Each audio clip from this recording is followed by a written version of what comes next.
Namaste and welcome back, everybody. Today, our 14th session, we are not actually looking into a verse, but we are doing an introduction to the next three verses. The 9, 10, and 11 verses talk about Kundalini, Chakras, and Yantra. So we will have an introduction. If we can finish it today, we will do that. But if not, we will use one more session to talk about that introduction, and then we will proceed to the verses. With that being said, let's all sit tall, head and neck in a straight line. Let's bring our awareness to this very moment, this present moment. That's all what we have. And paying attention to our breathing, an ever dynamic process, always with us. Be with it from the beginning, middle, and end of inhalation. Be with that breath during the exhalation, again, beginning, middle, and end. Let's count to 3 for inhalation. 1, 2, and 3. Exhale again. 1, 2, and 3. 2 more times. Inhale, counting. 1, 2, and 3. Exhale. 1, 2, and 3. One more time. Inhale deep. 1, 2, 3. Exhale completely. 1, 2, and 3. Keeping the eyes closed, let's do Arupa Dhyanam. Sinduraruna Vigraham Trinayanam. We are meditating on that Divine Mother whose body has red hue of Sinduram, who has 3 eyes. Manikya Maulispurat, she's wearing a beautiful crown which has jewels on it. Tara Nayaka Shekharam, crescent moon is on her head. Smita Mukhi, she's smiling beautifully. Apina Vakshoruham, she has full breast, which is showing how she is nurturing her children in this cosmos.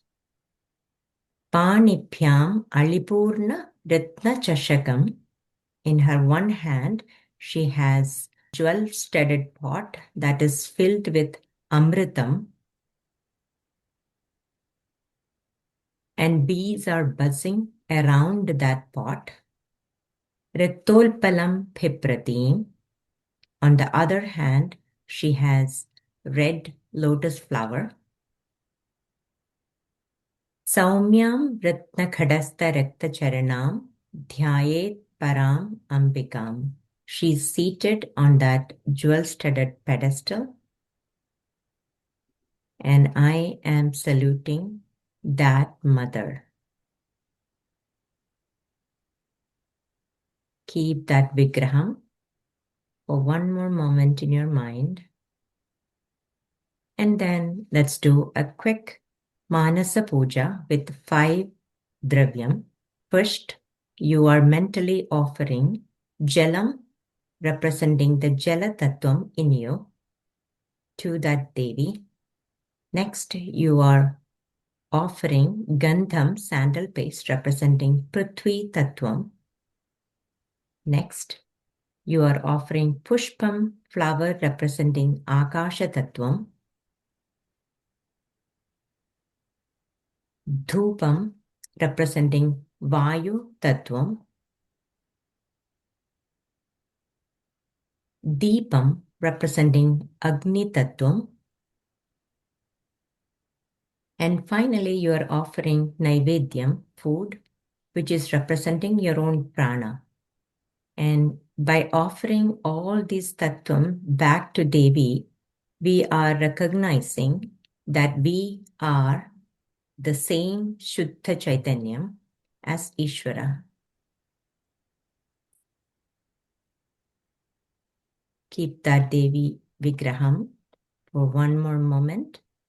Sada Shiva Samarambham Shankaracharya Madhyamam Asmatacharya Paryandam Vande Guru Paramparam Vakratundha Mahakaya Suryakoti Samaprabha Nirvikhnam Kurume Deva Sarvakaryeshu Sarvada Saraswati Namastubhyam Varade Kamarupini Vidyarambham Karishyami Siddhir Bhavatu Me Sada.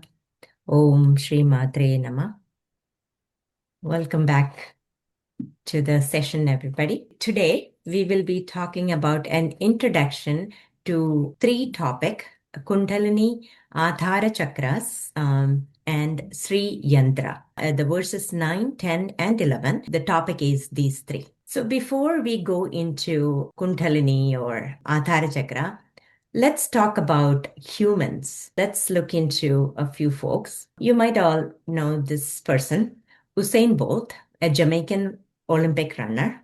In 2009, in Olympics 100-meter race, he was the first one that ran that 100-meter in less than 10 seconds.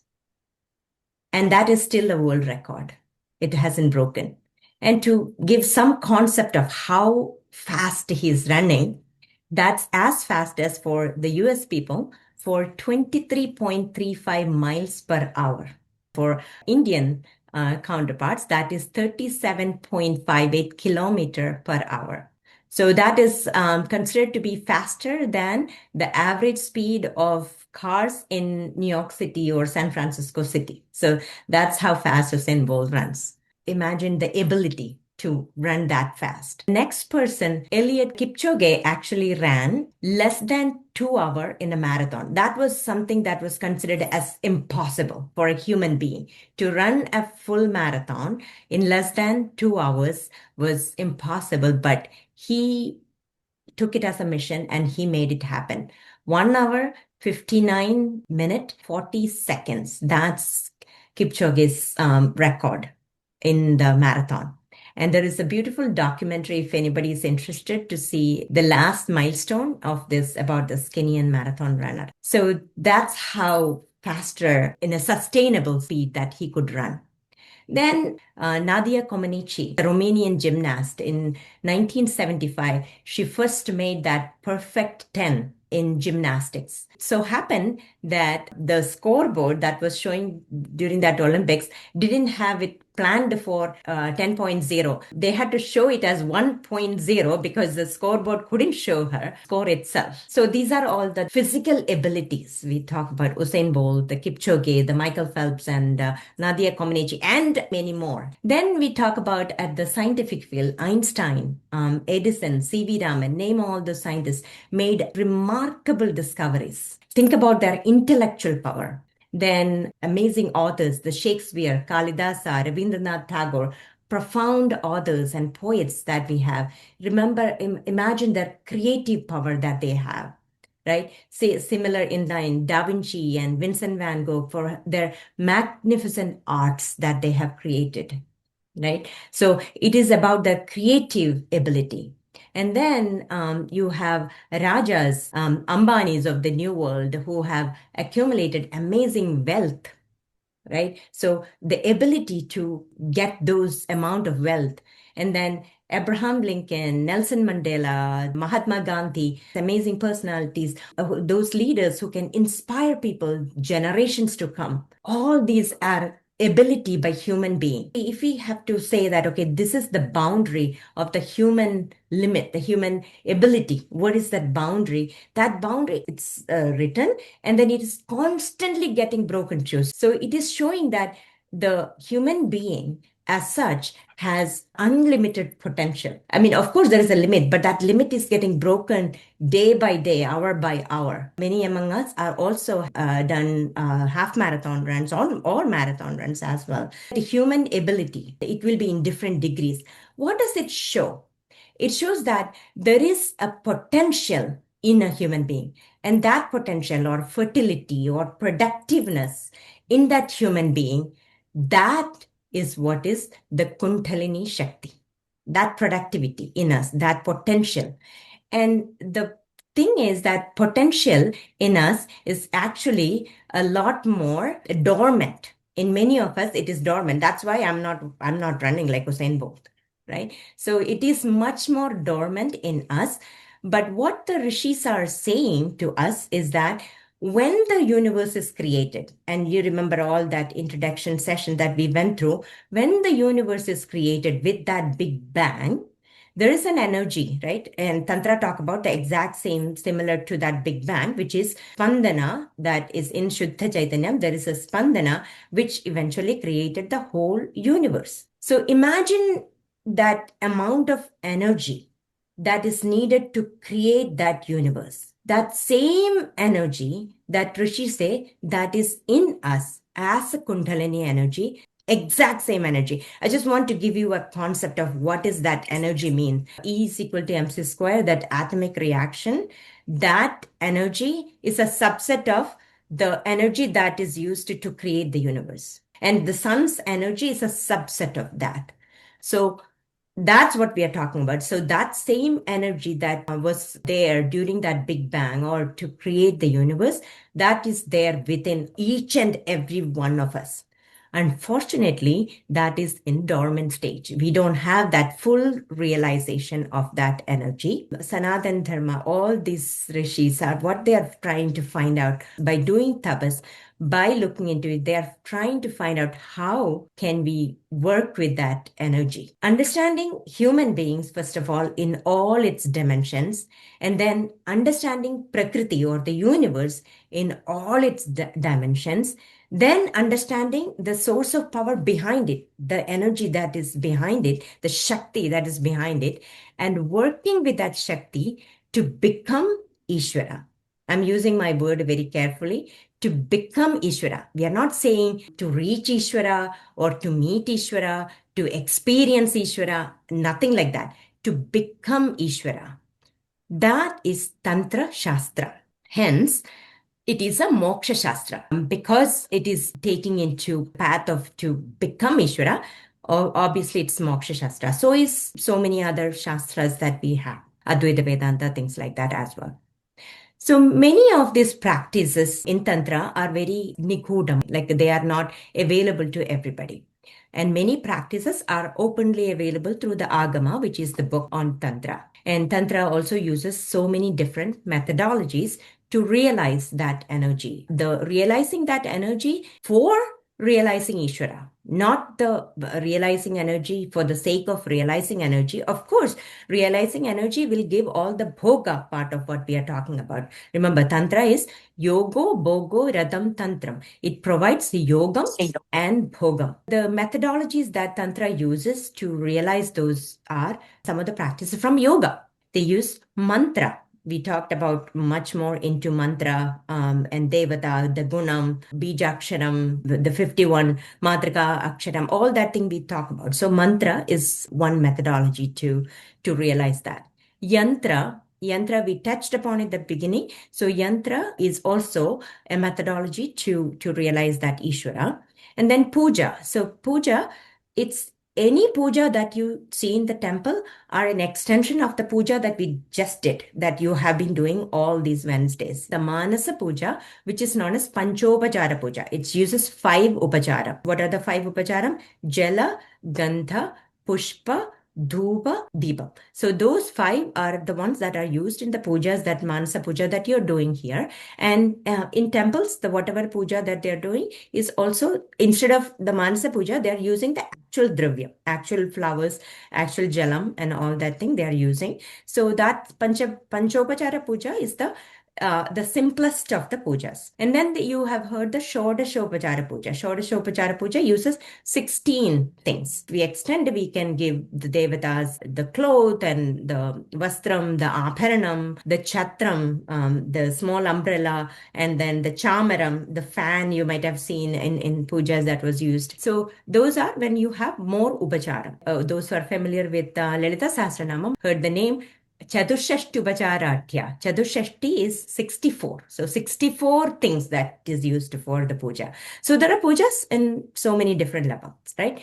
So what I'm trying to say is that so Tantra is using different methodologies, yoga, mantra, yantra, puja, all these methodologies for realizing that full potential in human being, which is the part of bhoga, and then to understand Ishvara. That's the goal of Tantra. So Moksha Shastra, to realize or to become Ishvara, is the goal. So now, let's look into a little bit further into philosophy of enlightenment. Those who are familiar with Rajesh's teaching, the three-step method that Rajesh has taught us during the Advaita Vedanta was Karma Yoga, Upasana Yoga, and Jnana Yoga. Karma Yoga is like avoid the tamasic karma, do the rajasic and sattvic karma, the good karmas, and do it with Ishvara Arpana Buddhi and receive the result with Prasada Buddhi. So those comes under the Karma Yoga part. Whatever we are doing, and Japo Jalpa Shilpam is an amazing tool to do the Karma Yoga, because every single thing that we do on a day-to-day basis, we are doing it as a Ishvara Arpana Buddhi, that we are doing it for Devi. And whatever result we receive it as a prasada, like whether it is favorable or unfavorable, doesn't matter. We receive it as a prasada buddhi. So that's the Karma Yoga. And then Upasana Yoga. So Upasana Yoga is whatever we are doing in the sadhana, it's Upasana Yoga. So meditation, the prayer, the japam, all that things comes under the Upasana Yoga. And Upasana Yoga actually target our vasanas in the Sukshma Sharira. So because the problem that even though we know that is dharmam, that we are not able to do that dharmam, we know it is adharmam, that we are not able to stop doing the adharmam. The reason is because that it is deeply rooted vasanas. What the meditation or the mantra yoga, all that is doing is that cleaning up our sukshma sharira and cleaning that vasana, and that when they are cleansed, then we are ready. So actually speaking, these two are not the tool for enlightenment. They are only prepping us to do the enlightenment. So the only thing that we can give the Ishvara Sakshatkaram is Jnana Yoga. What is Jnana Yoga? Tattvamasi. Aham Brahmasmi, which is me and the Ishvara are the same. That's all what it is. There is nothing more that Upanishads talk about. There is nothing more that Rishis talk about. They talk this in different language, different ways.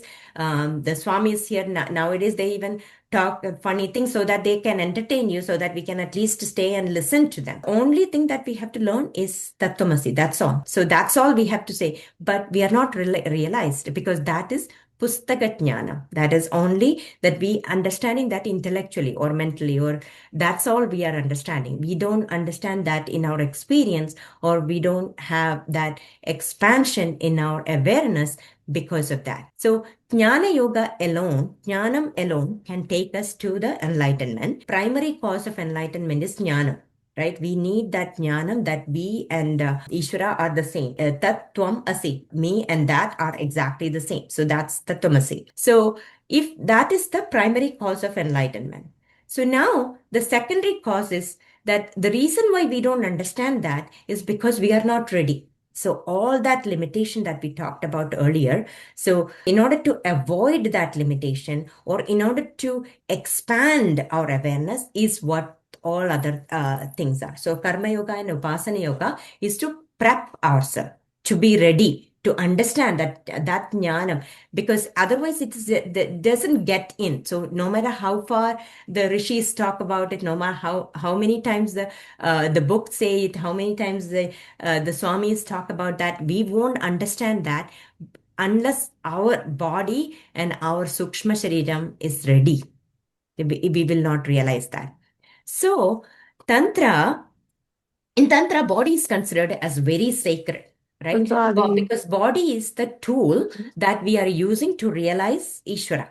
So body is very sacred. So according to rishis, human consciousness is inherently eternal. We know, we talked about that. It is eternal. It is limitless. So the goal of our sadhana, whatever we are doing, is to rediscover that innate divinity, that finding Shiva, or recognizing that we are that Shiva is the goal of the sadhana. In Tantra terms, we can say that. In Vedanta, we can say that the Brahman, realizing Brahman is the spirituality. The Kundalini yoga or Kundalini, the Adhara chakra, these are all one particular method of recognizing or expanding human ability, and or removing the human limitation, because the reason why I'm not able to run like Usain Bolt is the limitation in me.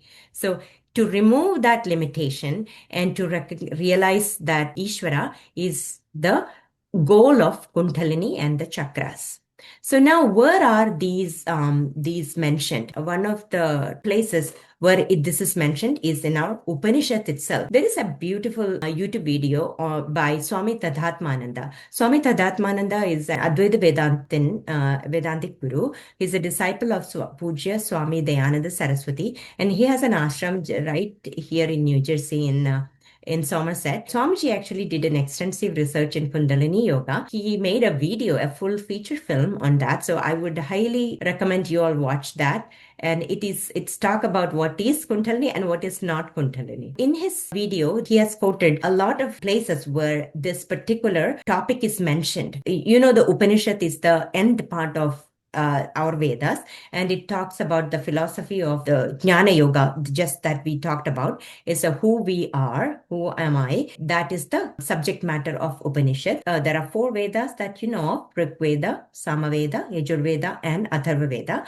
And each of these Vedas has many Upanishads. Mainly the 108 Upanishad that people talk are on Advaita Vedanta. Swamiji is mentioning is that there are 20 different Upanishads under these Vedas that is mentioning this topic of Kundalini Yoga. And they are Nada Bindu, you can see the names that is underlined, Darshana, Yoga Chudamani, Yoga Tattva, Amrita Bindu, Trishiki, Tejo Bindu. So many of them. I'm not going to read all these, but about 20 different Upanishads have mentioned this Kundalini Yoga. The other place that we can see is the Kubjiga Tantra, which is part of the Paschima Amnaya Tantra. Tantra has so many different sampradayas. So the Kubjiga Tantra is one of the things that has extensively mentioned this topic of Kundalini Yoga. Then you probably heard about Natha Parampara. Adinathan is Shivan itself. So Natha Sampradaya, Malsyendranathan and Gorakshanathan. So those Natha Sampradaya made this very, very popular. So this based on the Hatha Yoga, Kundalini Yoga was popularized by those Natha Sampradaya. And then we came later, Tantric Upanishad called Bhavana Upanishad, that also talk about the same topic. Then there is actually 16th century Bengali Tantric called Purnananda Swami. He wrote a book called Shat Chakra Nirupanam. Shat Chakra means Shat means 6. Chakra is the chakra that we are talking here. So Shat Chakra Nirupanam, he wrote in the 16th century. Think about 55 different verses are in that Shat Chakra Nirupanam. Another lawyer, an English person, he wrote the book under the name of Arthur Avalon. His actual name is Sir John Woodruff. He was East India Company's lawyer in Bengal province. He wrote a commentary on that book of Shat Chakra Nirupanam. That is this book. This book is called The Serpent Power. Very tough book, but if you are interested in more interested in the topic, you can read that book. He was a lawyer. He was interested for one case, one of the case that came into the court. He was introduced to Tantra, and then he was a full tantric. Like he learned all Sanskrit, and it is thanks to him many of the Tantra texts was available in English right now. It is thanks to this Arthur Avalon, who is Sir John Woodruff. So he wrote books under the pen name Arthur Avalon. That is the kind of the sources of these the topic. The verse 9-10 of Shat Chakra Nirupanam by Swami Purnananda Swami talk about having a Kundalini Shakti in us as coiled on top of the Swayambhu Linga in our Mooladhara chakra. There is a serpent that is covering the lingam in 3.5 coiled serpa. So that is how the Kundalini energy is discussed in human body. Can I see that if I cut open? Can I see the lingam, or can I see the serpent? No. So this is a representation. How we are superimposing value in a flag, right? Like I have this flag over here. So in this flag, this is a piece of cloth, but there is a nation spirit is superimposed in that, right? So hence I will respect that flag forever. Same thing with dollar note. That piece of paper is not $100, but the value as $100 superimposed on that paper. Similarly, that Kundalini Shakti is superimposed in that symbolism, right? So having that lingam in the Mooladharam, and in that lingam, 3.5 coiled serpent, and there is so much symbolism of why 3.5 on all that thing. I don't know if we can cover all of that today, but there is this symbolism of that Kundalini energy. That is what it is shown, right? Now, there are 6 different chakras. And before we even talk about these 6 different chakras, we have to talk about energy traveling. So in our body, there are nerves, there are blood vessels. Similarly, we have nadis. They are part of the subtle body. What is a subtle body? So the thing that I see, like this body that I can see and touch and feel, even heart, if I operate, I can touch it, right? I can. So anything that you can feel and touch, that is the stula sharira. We divide our body into, we can either divide that into 3 forms: stula sharira, sukshma sharira, and karana sharira. And then in panchakosha model, we are dividing them into 5. Physical body is Annamaya Kosha, then Pranamaya Kosha, which is the energy body, then Manomaya Kosha, which is our mental plane, then Vijnanamaya Kosha, intellectual level, and then Anandamaya Kosha, the bliss stage. So those 5 Panchakosha, so we can divide them into different model. So in that, the subtle body includes anything that is associated with our mind, our thoughts, the memories and emotions, the feelings, perceptions. They exist, right? We can't say that they are not there. They do. But can I get a 1 kilo of perception? No, they are not physical in nature. So they are the part of our subtle body, right? So the energy, this energy channels are also part of the subtle body. So these energies are traveling in our body through these nadis. There are 72,000 of them. The main 3 nadis are Sushumna Nadi. The 2 other nadis are called Ida and Pingala. Through Sushumna Nadi we are saying that the Kundalini energy is traveling. The Kundalini energy is that potential that is within us, and these nadis are the ones that take the energy through different part of the body. So the Sushumna, this is the main pathways, like a national highway. On the side, we have this Ida and Pingala. So in many of us, the energy traveling is through the Ida and Pingala. But in a realized yogi, the energy travel directly through the Sushumna. These are only the 3 of the 72,000 we are talking, okay? Now, these chakras are 6 of them. There are Mooladhara chakra, the root chakra, which is all the way on the bottom of our body, the seated body. So that is Mooladharam. Then Swadhishthanam, which is in the sacral, which is in our Lingamulam. Third one is the Manipuraka chakram, which is in our navel. Then the next is Anahadam, which is in our heart. Then there is Vishuddhi in our throat. Then Ajna near our eyebrows. Those are the 6 chakras, right? Now, what Swamiji mentions in this video, you would see that these chakras are superimposed. They are also symbolic. So when people actually say that, oh, I can feel the chakras moving, the energy moving from this chakra to that chakra, that is actually a placebo effect or an effect of suggestion. Now then, if their suggestion, what exactly is the Muladhara Chakra? Let's take a little bit more detail. So we talked about there are basic limitations in human being. So these limitations, when we go beyond these limitations, so our ability expand. Our ability at the physical, mental, spiritual, creative, social, all different dimensions, our ability will expand.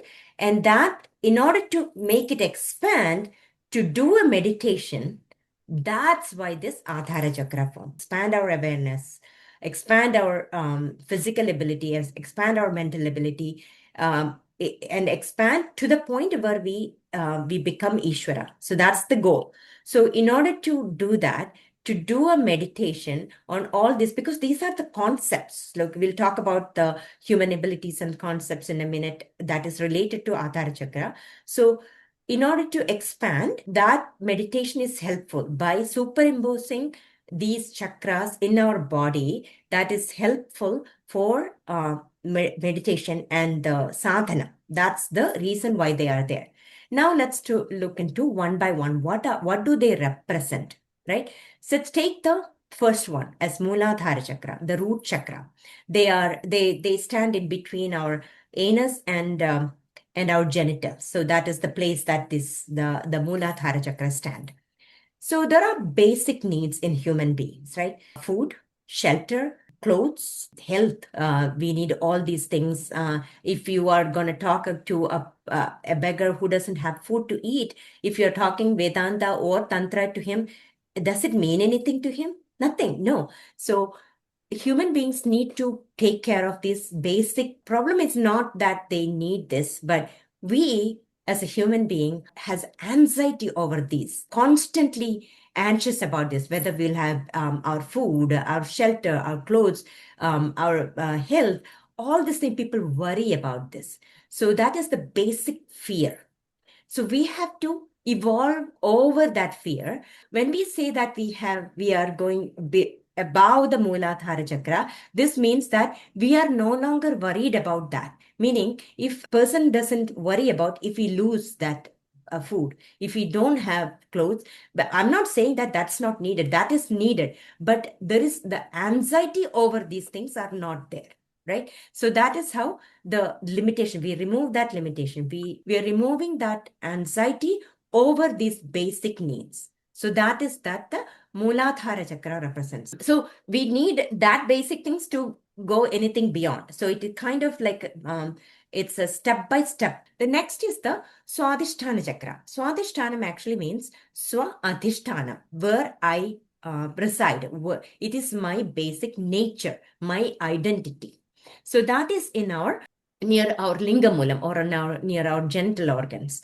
So the lingam actually means denotes something. Lingam means it represents something. So you know how a yield sign in the traffic yield sign shows something, it represents something. And also if we have to draw a line between 2 points, those 2 points we will mark by an X because so that represents something. So that is what the lingam is. Lingam, and one thing that represent I am a female, or another lingam that represent I am a male. That's all, right?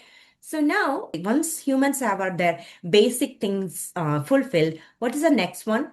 The next one, what they want to do is to create their progeny. So let me duplicate. Let me create again one of the similar kind, right? So that is that sexuality of the human being. People are anxious over that topic, right? And the chakra means that you are rotating around that, because in order to evolve and then do the Betanam, you have to go beyond that. So that's the second one. So Adhisthana Chakram, it represents our sacral chakra or the sexuality. Third one is the Manipuraga Chakram, which is the navel. So once we have, okay, the basic needs are done, the progeny, the sexuality is also taken care. What is the next one that we are worried about? Resources. So our wealth. The money in Sanskrit means jewel. So it's the place. The jewel is the representation of all different type of wealth, right? So what kind of wealth are we talking? The money, the health, relationships. So all these different resources that people are worried about. Half of the people are worried about, like, okay, I want to make a bigger house, bigger car, the bigger, better, everything. Then they are worried about like maintaining those things. That's our worry. You can have everything. I mean, you would think that if we have money, that if our problems will go away. No, because of this basic limitation that people have, fears about all these elements. People, whoever has that limitation, they will not be able to earn more, right? They will not be able to experience it. Not only that we have money and wealth and health, even that you have to experience it, right, in a fully contented way. That people are not able to do it because of this fear or this anxiety. So that is that is where that next limitation, that the Manipura chakra. The next is that Anahata chakram, which is the heart chakra. Heart chakram is about karunyam, the love, the devotion, the unconditional devotion. So main problem, especially during this generation, that what we say is that we have people not available emotionally. So emotional and availability of people is a huge problem. Will I lose the person that I love? Will I have that emotional support that I'm looking forward? So the ones that who break open that fear will have an abundant compassion to people. Everything will be so abundant that we will recognize them immediately. This is the thing with the Anahata chakram, the heart chakra. And then Vishuddhi. Vishuddhi is a throat chakra. You are becoming pure. Your action becomes so pure. Finally, the Ajna chakra, which is near the eyebrows, it is associated with the mind and it is a command center. So the people who go over that Ajna chakra has much, much more clarity of thoughts.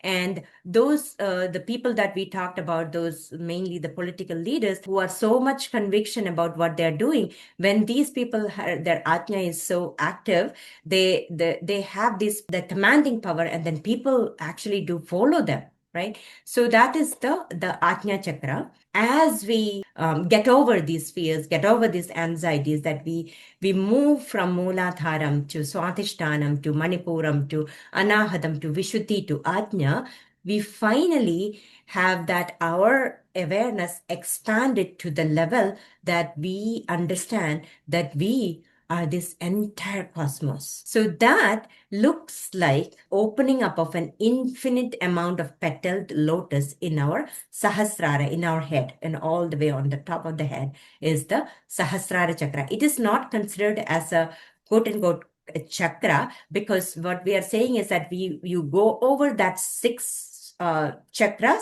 and then what is finally happening to us is that situation called Sahasrara chakra, which is known as the thousand petal lotus, that is representing infinity in where Kundalini merges with that Shiva, or the pure consciousness. Each of these chakras are given also a devata to do the meditation. So, for example, Mooladharam, at that we have Ganesha, Ganapati as a devata.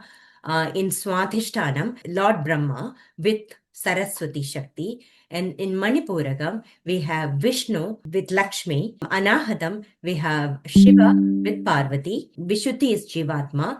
Ajna is the Guru. Remember the Guru that I talked about? The Guru that we will see inside. So that is the Ajna chakra, is the place for Guru. Once it is activated, we will have our own answers. Like if we are in a situation in life, or if we have a question, that Guru will answer us. So that is the effect of that Ajna chakra.